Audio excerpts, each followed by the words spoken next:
Assalamualaikum warahmatullahi wabarakatuh. Pada kesempatan ini, kelompok kami akan mempresentasikan terkait tugas besar pengembangan model dengan judul Optimasi Suplai Tandan Buah Segar dengan Goal Programming di PKS Tanjung Sumanto PTPN 1. Dengan beranggotakan saya, Gustian Saika, dengan rekan Saya Nurul Tiffany. Saya Nindya Maradita. Saya Fira Silhandani. baik masuk ke dalam latar belakang.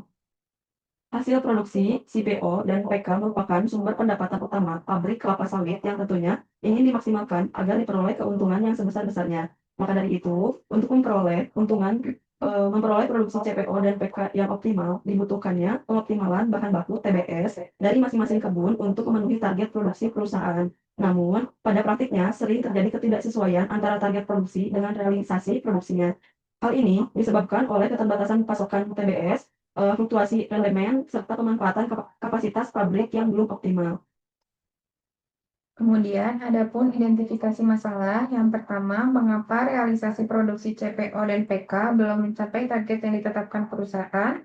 Kemudian yang kedua, bagaimana pengaruh ketersediaan TBS dari berbagai sumber terhadap capaian produksi.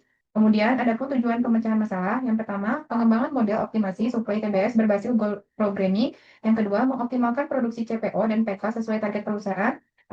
Kemudian ada manfaat dari penelitian ini. Yang pertama, mempermudah identifikasi hubungan sebab akibat dalam sistem. Yang kedua, menjadi alat analisis untuk mengevaluasi kinerja sistem. Kemudian ada pun deskripsi sistem aktual yang terlampir. Klasifikasi variabelnya itu ada jumlah suplai TBS kebun sendiri dalam bentuk kilogram, lalu jumlah suplai TBS pembelian dalam kilogram. Untuk deskripsi model dasar, jadi model dasar yang digunakan adalah model linear programming dengan menetapkan variabel keputusan, fungsi tujuan, dan batasan atau kendala masalah, yang kemudian akan dikembangkan menjadi goal programming untuk mengakomodasi lebih dari satu tujuan optimasi.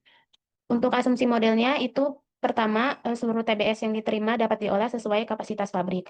Lalu nilai random bersifat tetap untuk setiap skenario, lalu harga jual CPO, PK, dan KSO sudah dianggap konstan selama periode pengamatan, dan tidak terjadi gangguan mesin atau hambatan dalam operasionalnya. Untuk pengembangan modelnya, jadi yang pertama itu melakukan formulasi model awal atau linear programming, lalu transformasi ke goal programming, lalu implementasi dalam Lingo, lalu melakukan uji skenario, lalu melakukan hasil dan rekomendasi, dan validasi dan verifikasi model. Lanjut pada hasil pengujian modelnya, yaitu dari percobaan running model menggunakan software Lingo, diketahui hasil penggunaan kapasitas pabrik di tahun 2020 itu sebesar 60%, dan adanya peningkatan pemanfaatan kapasitas dari kondisi existing pabrik dengan rata-rata cukup besar, yaitu sekitar 24%.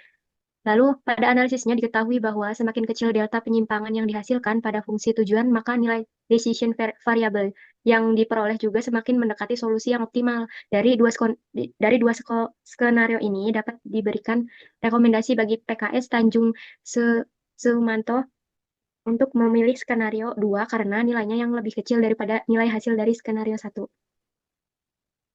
Jadi kesimpulannya yaitu hasil dari penelitian tersebut dapat disimpulkan bahwa model yang dikembangkan mampu merepresentasikan sistem nyata secara cukup baik sehingga dapat digunakan sebagai alat analisis dan evaluasi kinerja sistem selanjutnya.